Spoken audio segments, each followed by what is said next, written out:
우리 양옆에 있는 분들하고 좀 인사 나눌까요? 당신은 하나님의 자녀입니다. 이렇게 고백할까요? 당신은 하나님의 자녀입니다. 너무 뻔한 얘기일 수 있어서 한 번 더 할게요. 양옆에 있는 분들에게 당신은 하나님의 아름다운 형상입니다. 라고도 하겠습니다. 아름다운 형상입니다. 이렇게라도 눈을 마주치면 얼마나 좋겠습니까? 우리 사랑하는 지체들과 눈 마주치고 또 서로 사랑을 고백하는 것 우리가 자주 할 수 있으면 좋겠습니다. 여러분, 제가 한국에 방문할 기회가 있으면 꼭 하는 게 있습니다. 뭘까요? 퀴즈입니다. 깜짝 퀴즈. 제 설교만 보셨나요?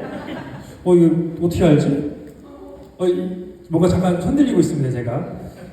네. 저는 여러분들이 맛집 탐방이요 막 이렇게 손들 줄 알았는데 한 번에 맞히셔갖고 바로 진행하겠습니다. 제가 건강검진을 꼭 가면 합니다. 왜냐하면 여러분 잘 아실 거예요. 미국에서 건강검진하면 어떻게 합니까? 단순한 피검사 하거든요. 그런데 한국 가면 어떻게 해줘요? 머리부터 발끝까지 쫙 아주 구체적으로 아주 저렴한 가격에 검진을 해줍니다. 그래서 한국에 방문할 기회가 있으면 저는 꼭 건강검진을 받습니다. 근데 이것은 아마도 저뿐만 아니라 수많은 타지에 사시는 이민자분들이 다 동일한 생각을 하실 거예요. 한국 가면 건강검진 받아야지. 이렇게. 한국 가시는 분들 건강검진 받으시나요? 네, 받으셔야 됩니다. 왜냐하면 저도 어느새 40대 중반을 바라보고 있어요. 그런데 주변에서 건강검진 꼭 받아야 한다고 많이들 강조하십니다. 왜 그렇게 말씀하실까요? 주변에 이 정기적인 검진을 안 해서 조기에 이 발견할 수 있는 병을 나중에 발견했었을 때 그 병이 커져서 고생하시는 분들이 덜어 있기 때문에 그래요. 덜어. 그래서 꼭 젊더라도 건강검진을 받아라. 왜냐하면 젊어도 요즘에는 진짜 큰 병을 얻는 경우가 많기 때문이에요. 그래서 건강검진이 꼭 필수입니다, 여러분. 여러분, 건강은 치료보다도 오히려 예방이 더 중요하다고 말을 해요. 이것은 개인적으로나 사회적으로나 볼 때에도 훨씬 더 비용이 적게 들고, 그리고 훨씬 더 고생도 적게 하고, 그리고 큰 병으로 가기 전에 막을 수 있기 때문이에요. 여러분, 세계보건기구에 따르면요, 전 세계 사망 원인의 60% 이상이 예방이 가능한 질환이라고 합니다. 예방 가능한 질환. 또 우리 위암 같은 경우 보면은 조기에 발견하면은 5년 생존율이 90% 이상이래요. 95%까지도 말하더라고요.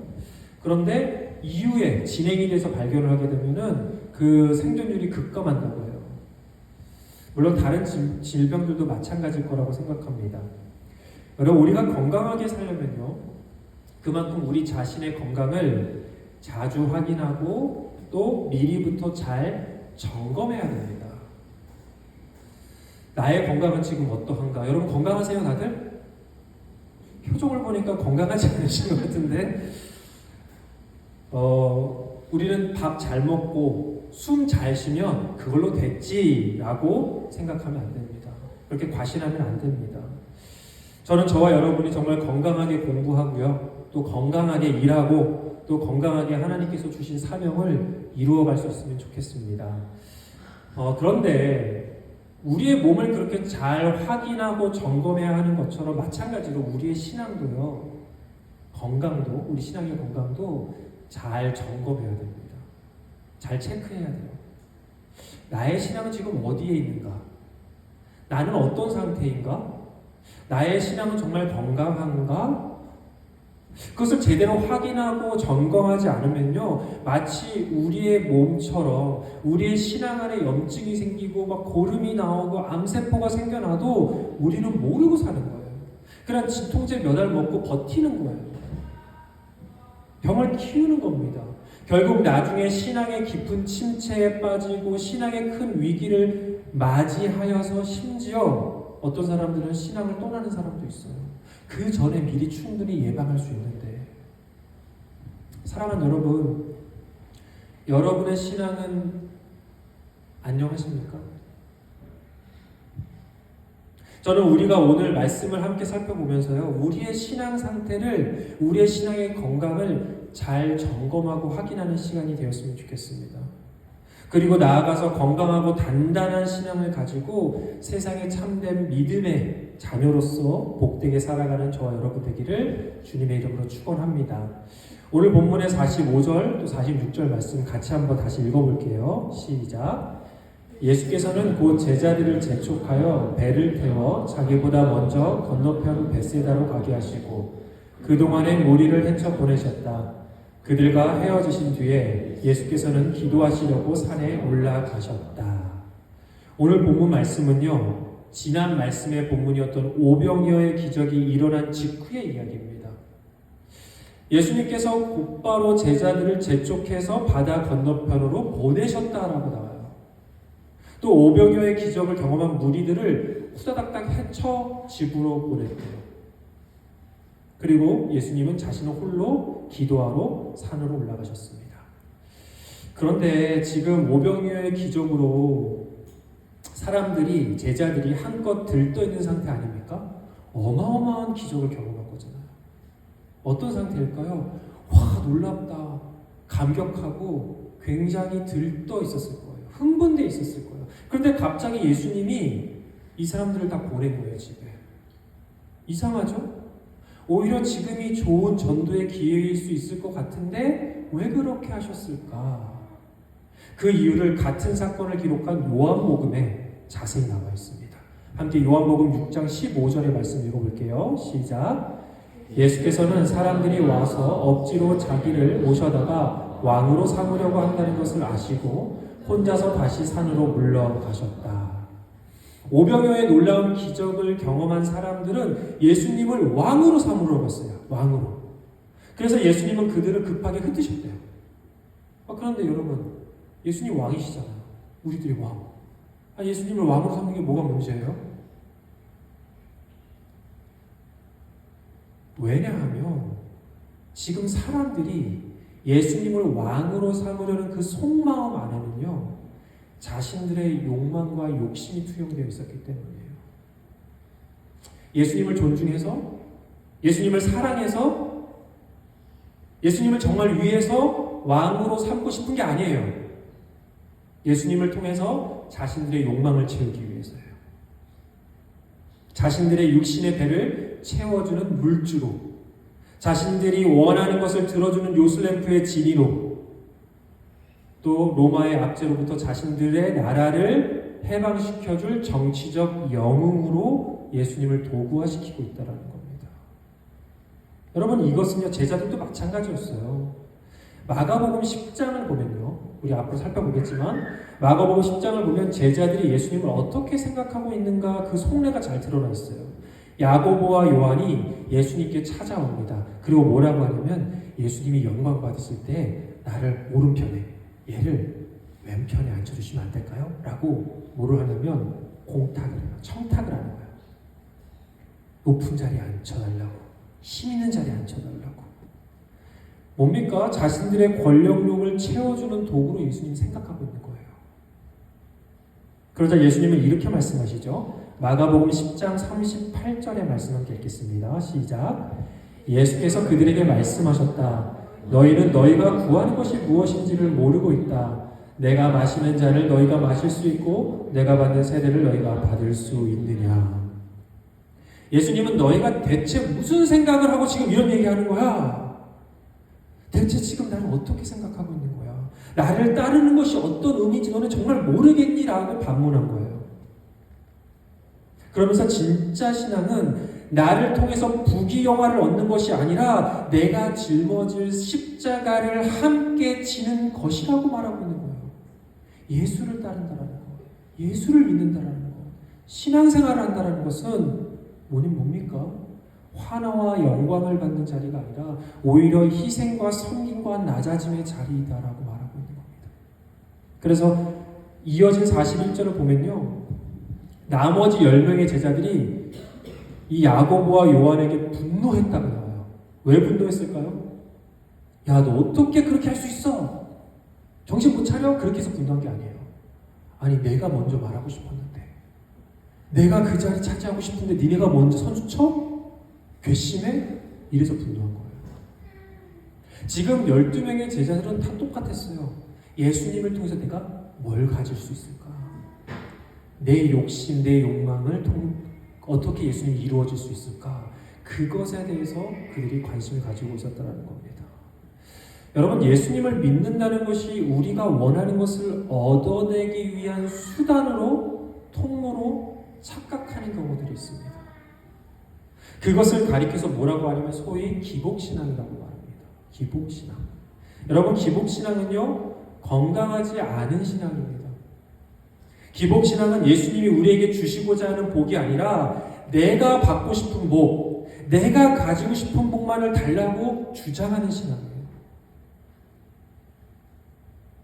하나님, 돈 잘 벌게 해주세요.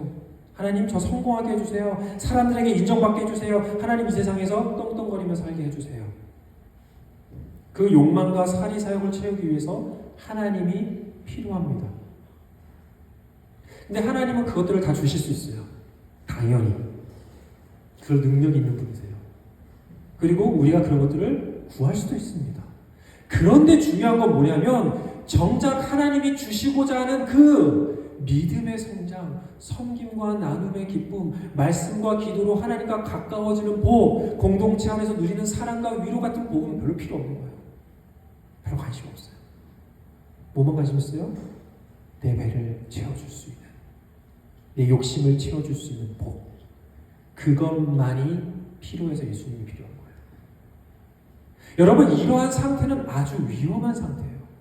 아주 위험한 신앙의 건강 상태인 겁니다. 마치 우상숭배와 다를 바가 없어요. 그뿐만 아니라 이런 기복신앙은요, 세상의 성과 돈과 권력을 신앙과 동등하게 연결시키는 아주 위험한 증상이 나타납니다. 어떻게요? 마치 신앙이 좋으면 세상의 부귀와 영화가 당연히 따라야 한다라고 생각해요. 또 신앙으로 그런 것들을 당연히 다 얻어낼 수 있다라고 착각합니다. 신앙의 모든 위인들의 고난을 어떻게 설명할 거예요? 가난과 고난과 시련 속에서 죽어간 수많은 순교자들은 어떻게 생각할 것입니까?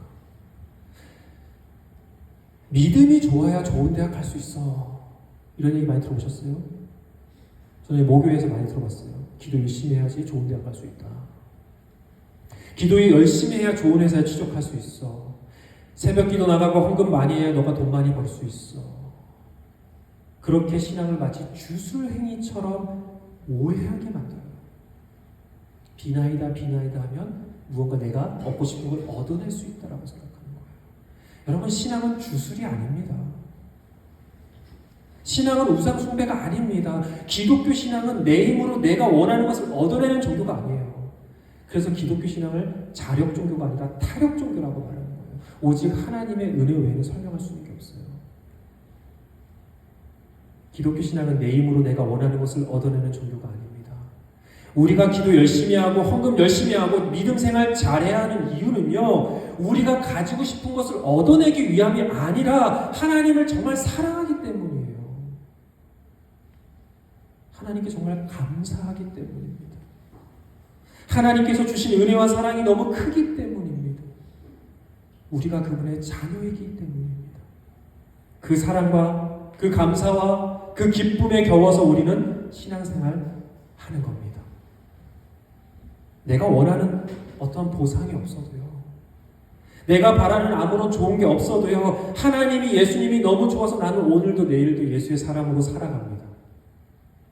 믿음의 삶을 살아갑니다.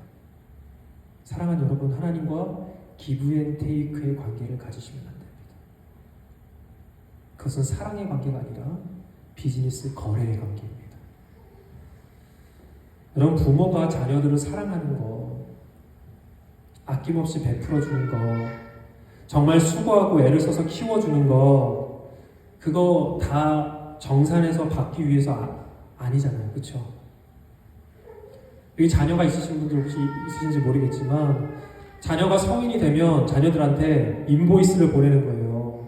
너희가 지금까지 크면서 먹었던 모든 식비와 렌트비와 그리고 뭐 의료비 뭐 이런 거 다 해가지고 정산해서 이자까지 20년, 18년 딱 쳐갖고 그렇게 인보이스를 보낸다고 생각해보세요. 그렇게 합니까? 안 하죠. 어떤 부모가 그렇게 합니까?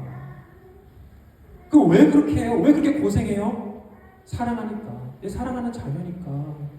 내가 대가를 바라지 않고 주는 거예요. 건강한 신앙은 하나님을 사랑하기 때문에, 하나님이 나의 아버지이기 때문에 그 사랑을 바탕으로, 그 감사를 바탕으로 하는 신앙입니다.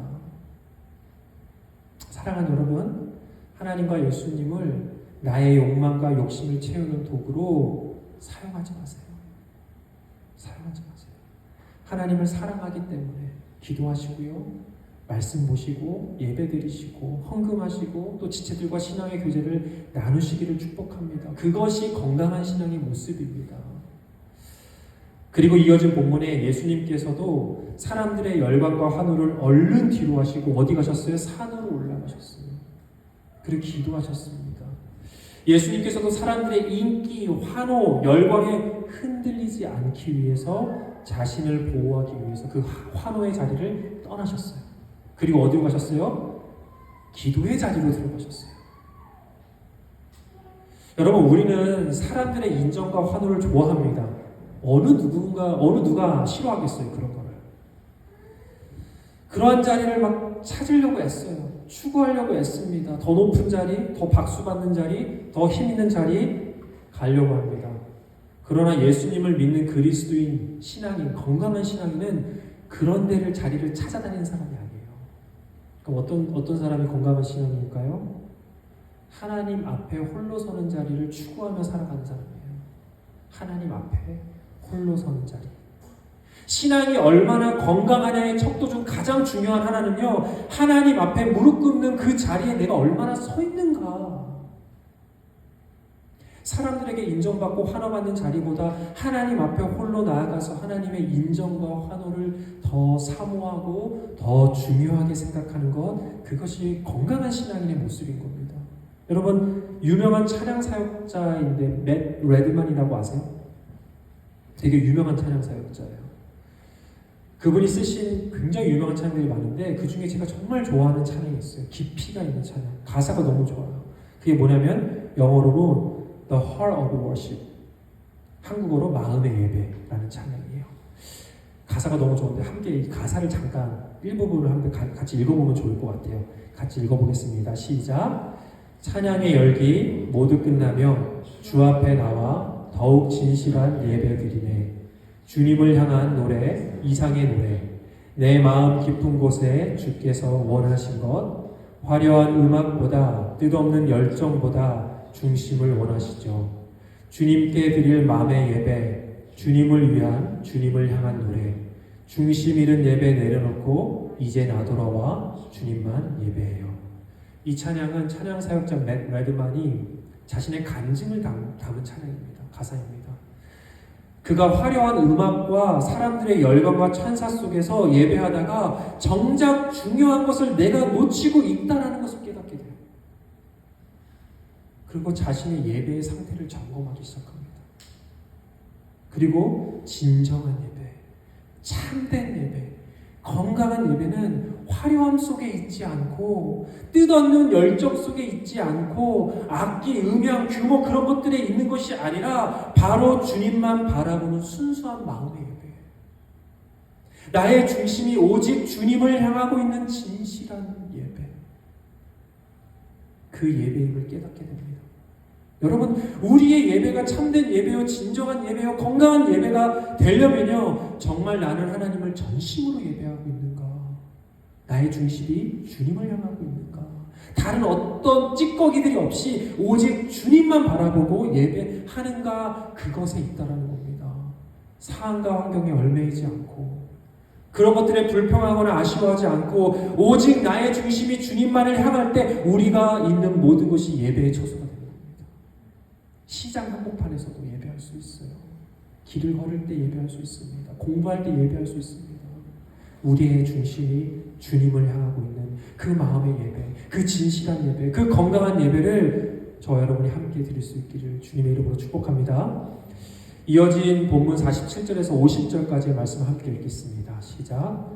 날이 저물 때 제자들이 탄 배는 바다 한가운데 있었고 예수께서는 홀로 무태에 계셨다. 그런데 예수께서는 그들이 노를 젓느라고 몹시 애쓰는 것을 보셨다. 바람이 거슬러서 불어왔기 때문이다. 이른 새벽에 예수께서 바다 위를 걸어서 그들에게로 가시다가 그들을 지나쳐 가려고 하셨다. 제자들은 예수께서 바다 위로 걸어오시는 것을 보고 유령으로 생각하고 소리쳤다.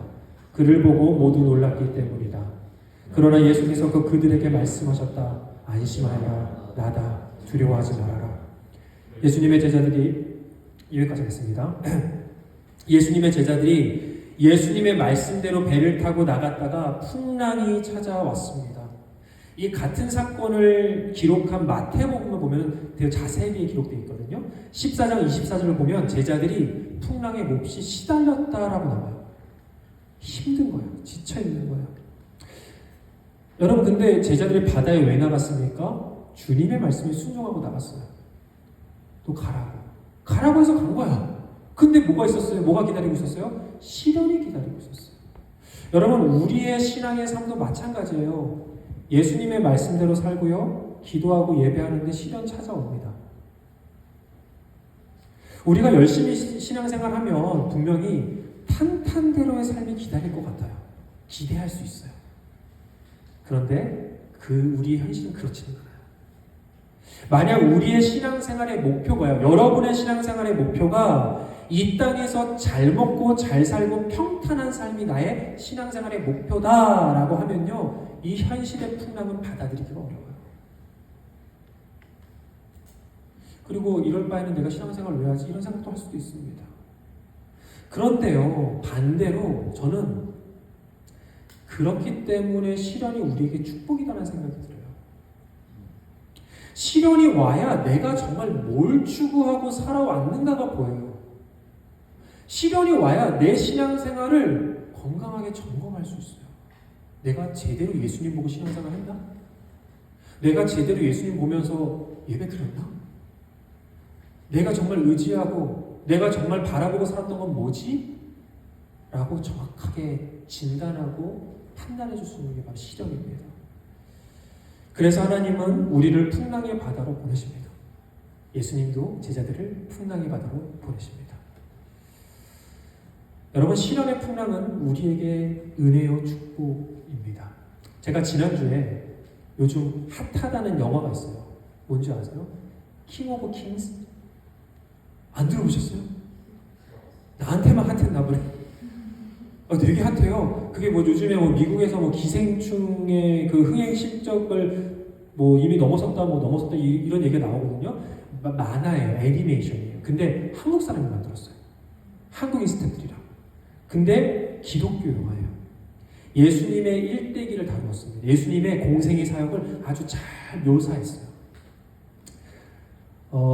예수님의 사역을 묘사했는데 오늘 말씀이 또 예수님의 사역이 있잖아요. 풍랑에 물 위를 걷고 하는 그런 사역이 나오잖아요. 그래서 그 부분을 어떻게 표현했는가가 좀 더 관심이 가더라고요. 이 영화 볼 때. 그런데 마가복음 본문에는 사역이 생략되어 있지만 이 마태복음에 기록되어 있는 아주 중요한 내용이 하나 있거든요. 그것은요, 폭풍 가운데 예수님이 바다 위를 걸어오시잖아요.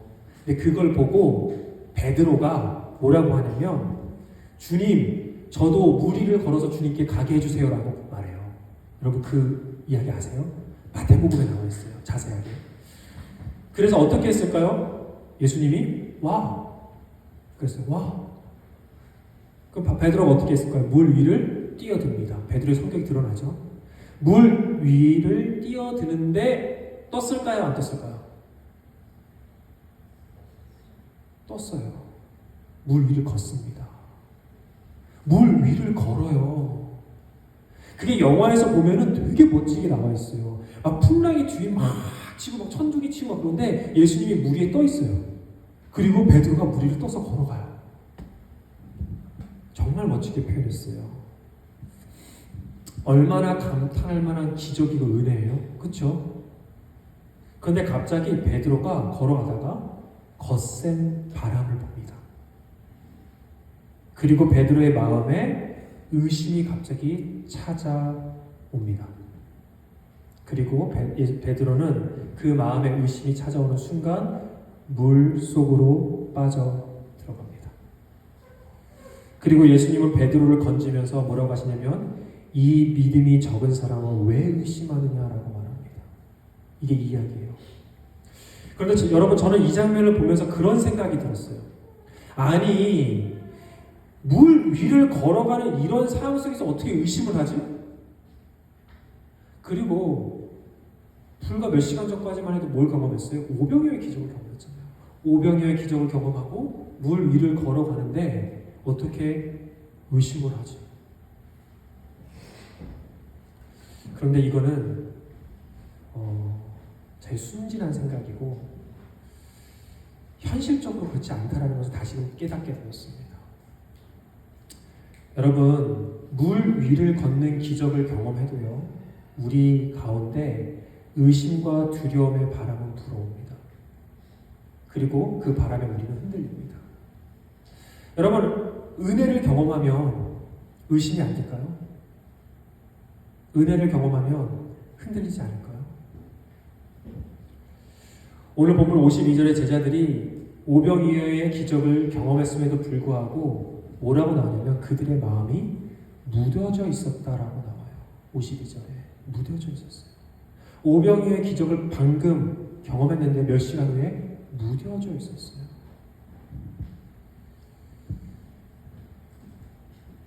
저는 마르페 교회를 개척한 지 벌써 이제 7개월이 되었다는 사실에 놀랐습니다. 벌써 7개월이 되었습니다.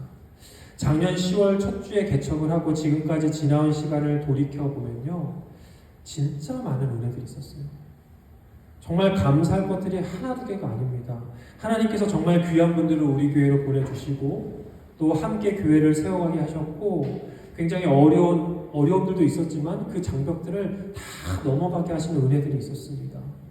또한 기적같이 길을 열어주셔서 이렇게 좋은 예배당에서 예배를 드리게 하셨어요. 우리가 뭐 천장에서 물이 새는 데서도 예배 드렸잖아요. 그렇죠? 근데 지금은 얼마나 좋습니까? 또 장비도 다 새롭게 또 갖춰주시고 우리 말도 안 했는데 알아서 만들어 해주시고 정말 감사할 제목들이 이루 말할 수 없이 많아요. 그런데 이러한 은혜들을 경험했지만 솔직히요, 우리 눈앞에 돌파해야 할 것들이 많이 있습니다. 그래서 저는 제 개인적으로는 두려움과 막막함이 이 바람이 불어올 때가 있어요. 솔직하게. 하나님께서 세우신 귀한 교회인데 이 부족한 내가 잘 이끌 수 있을까? 하는 바람이 불어오고요. 또 앞으로 리더십도 세우고 교회 여러 사역들도 세워가야 하는데 함께 세워갈 사람들이 있을까? 의심의 바람이 불어옵니다. 하나님이 주신 비전과 사명을 어디서부터 시작해야 하지? 라는 막막함의 바람이 불어옵니다. 여러분, 마치 물 위를 걷는 기적을 경험하면서도 동시에 불어오는 바람에 흔들렸던 베드로처럼 저도 그런 것 같습니다. 은혜가 있으면 그 바람이 안 불 것 같은데 바람이 불어오더라고요. 그런데 저는 그런 생각을 했습니다. 이 바람을 맞으면서 이 바람이 나를 넘어뜨리려는 저주의 바람일까? 나를 물에 빠뜨리려는 바람일까?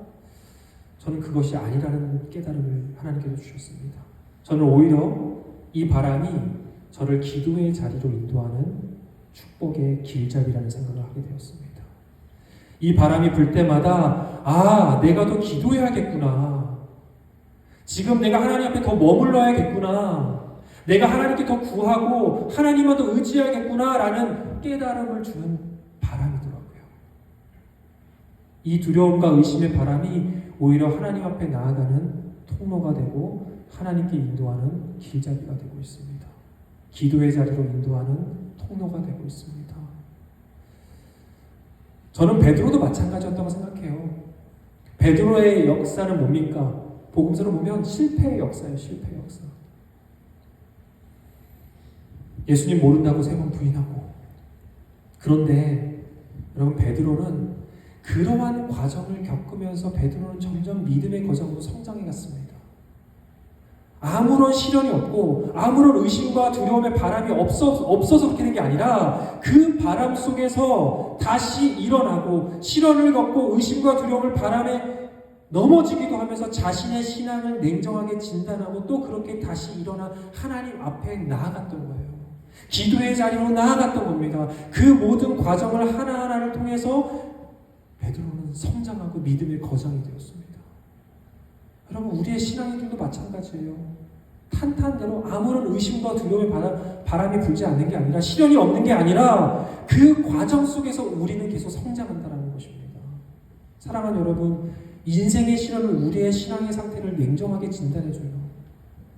그리고 시련의 풍랑은 저와 여러분을 더욱 단단하게 만들어줍니다. 더욱 성숙하게 만들어줍니다. 더욱 기도의 자리로 나아가게 만들어줍니다. 그래서 시련의 바람은 우리에게 축복의 통로인 것입니다. 사랑하는 여러분, 인생 가운데 시련의 풍랑이 불어오고 있습니까? 그렇다면 그 바람이 여러분을 하나님께 인도하는 축복의 통로가 될 수 있기를 주님의 이름으로 축복합니다. 끝으로, 시련이 분명 우리에게 축복이에요. 우리의 신앙을 성장하는 통로라고 제가 말씀드렸어요. 하지만 솔직히 힘든 건 사실입니다. 시련이 힘들어요. 시련 누가 좋아합니까? 안 만나고 싶습니다. 그러나 하나님을 믿는 신앙인으로서 이 시련의 풍랑을 잘 통과할 수 있는 방법은 어디 있을까요? 무엇일까요? 여러분, 시련이 우리에게 힘든 이유 중 하나는요, 그 풍랑 가운데 하나님께서 나를 내버려 두고 계신 것처럼 느껴지기 때문입니다. 이 고난 가운데 하나님이 없는 것처럼 느껴지기 때문이에요. 하나님 어디 계시지? 하나님 나에게 힘든데 어디 계시지? 라고 부르시게 되죠. 그런데 오늘 본문 48절의 말씀을 보면요, 이 마가복음에만 나오는 참 흥미로운 말씀이 나와요. 48절을 보면요, 예수님께서 그들에게로 가시다가 그들을 지나쳐가려고 하셨다라는 말씀이 나옵니다. 좀 생뚱맞아요. 아니, 제자들에게 가면 가는 거지 왜 그들을 지나쳐가려고 하셨다는 거야? 아니, 예수님이 지금 제자들의 고난을 안 돌보시겠다는 건가? 그들의 시련을 무시하고 있는 건가? 돌보시지 않겠다는 거야? 저는 그렇지 않다라고 생각합니다. 당연하죠. 저는 오히려 반대로 예수님께서 제자들 옆에 계속 계시는구나, 그들을 계속 지켜주고 계시는구나 라는 생각이 들어요. 그래서 지나쳐 가시는 게 아니라 오히려 제자들을 위해서 앞서 길을 열어주시려고 하셨구나라는 생각이 듭니다. 우리는 오해할 수 있어요. 주님의 행동에, 예수님의 행동에 뭐야, 지나쳐 가는 거야? 우리는 오해할 수 있지만 예수님은 앞서가서 우리의 길을 열어주시는 겁니다. 그게 예수님이시죠. 근데 우리는 예수님을 자꾸 오해할 때가 있어요. 하나님을 오해할 때가 있어요. 하나님 어디 계십니까? 이 시련 속에 어디 계십니까? 옆에 있는데.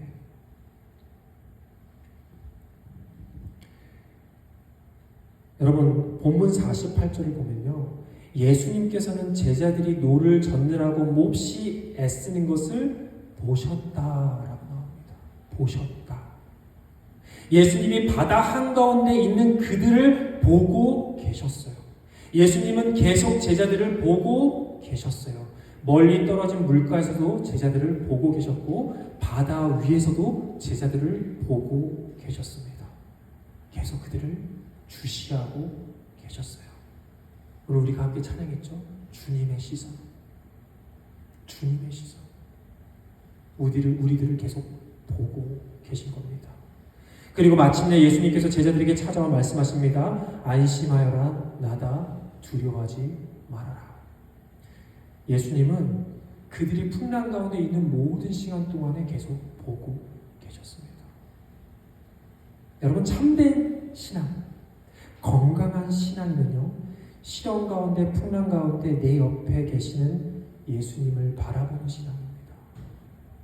풍랑이 이는 바다를 보는 게 아니라 풍랑을 잠잠케 하실 예수님을 바라보는 것입니다.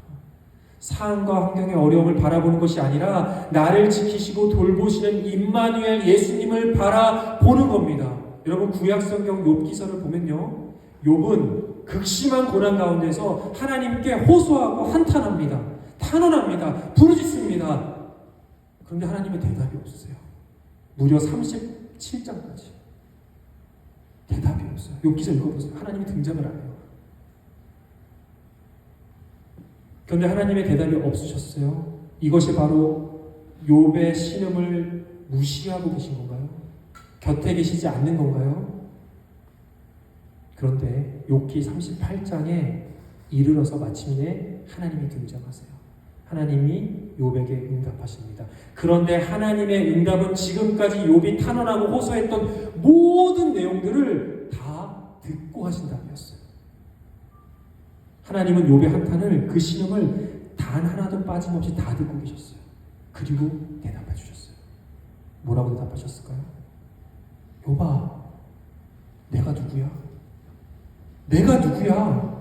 욥아, 내가 누구냐? 너의 간절한 호소와 신음을 듣지 않는 하나님이냐? 내가 누구냐? 너의 어려움을, 상황을 전혀 모르고 있는 하나님이냐? 내가 누구냐? 너를 너를 창조한 하나님이시다. 내가 누구냐? 너의 인생을 지켜주고 돌보는 전능한 하나님이다. 그렇게 말씀하셨어요. 사랑하는 여러분, 우리 하나님 어떤 분이십니까? 여러분이 믿고 사랑하는 그 하나님 어떤 분이십니까? 졸지도 주무시지도 않고 우리를 밤낮으로 지켜보시며 우리를 보호하시는 하나님이십니다. 이사야서 41장 10절에 하나님께서 말씀하십니다. 내가 너와 함께 있으니 두려워하지 말아라. 내가 너의 하나님이니 떨지 말아라. 내가 너를 강하게 하겠다. 내가 너를 도와주고 내 승리의 오른팔로 너를 붙들어 주겠다. 마태복음 28장 20절에 예수님도 우리에게 말씀하십니다. 보아라, 내가 세상 끝날까지 너희와 항상 함께 있을 것이다. 여러분, 어떤 시험 가운데 있을지라도, 어떤 풍랑이 여러분을 찾아올지라도 우리 곁에서 우리와 함께 하시는 하나님이 계십니다. 그분은 결코 우리를 떠나지도 버리지도 않으시겠다고 약속하셨습니다. 사랑하는 여러분, 그 하나님만을 붙잡고 그 하나님만을 바라보며 건강한 신앙인의 삶을 날마다 살아가는 저와 여러분 되기를 주님의 이름으로 축원합니다. 우리 다 함께 일어나서 찬양하시겠습니다.